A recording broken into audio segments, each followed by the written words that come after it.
Hello guys, so napakatagal na nung huling upload natin, kasama pa natin si Jomar nun. At napansin ko lang, ang dami ko na palang ginawa, ang dami nating pinuntahan, tapos hindi ko na i-upload yung lahat ng mga videos ko. So sa sobrang busy po natin, nalilimutan ko na mag-upload. Ang isa sa mga dahilan siguro dahil kapag sunod-sunod yung mga schedules natin, hindi ko na magawang tingnan yung mga cameras kung ano ba yung mga hindi ko pa na-upload. So, kanina kasi, di ba, ang sobrang init dito sa Pilipinas. At nagkaroon ng chance na umulan.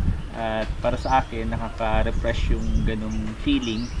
At nung time na yon, naisip ko na magbukas ng mga cameras kung ano yung mga hindi ko pa na download, and then namatay yung time na naisip ko siyang i-edit. At nakakatuwa. Ito yung isa sa pinaka magandang bagay na nagawa nung panahon ngayon. Ang dahil bukas natin mga lakad nung nasa dagat tayo. Okay, sobrang init. Hi everyone, it's me, Maria Rosette. Tara! Alam mo yun, katuwaan lang. Kasama tayo nung nakaraan.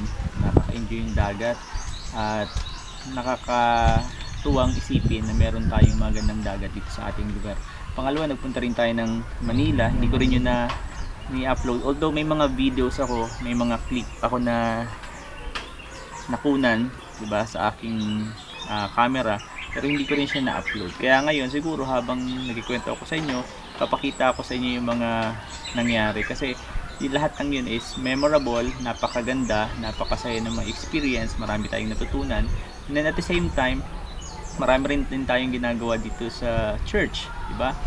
At every Sunday, nalilimutan ko, may mga video clips din tayo diyan na gusto kong ibigay sa inyo, ipanood. At the same time, meron din tayong mga event, yung mga outreach program, mga feeding program.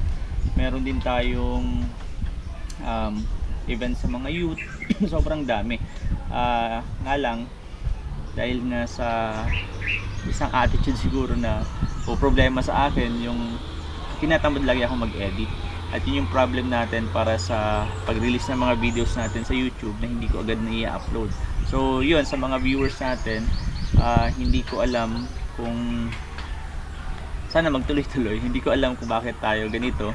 Kaya gusto ko mag-improve sana pagdating ng May, tuloy-tuloy na tayo makapag-upload ng videos. Although nag-i-edit naman ako mga konti-konti, pero pagdating sa YouTube, nalilimutan ko, oo nga pala, vlogger nga pala ako. Eto, paano dapat nag-content ako.